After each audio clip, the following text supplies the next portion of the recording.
স্কুলের গেট খোলা, সব বাচ্চা ঢুকছে। রানা আর মিতা দাঁড়িয়ে আছে, কিন্তু আজ তাদের সে বন্ধুটা আসেনি।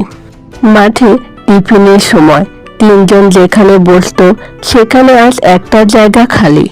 রানা আর মিতা চুপচাপ সে খালি জায়গার দিকে তাকিয়ে থাকে।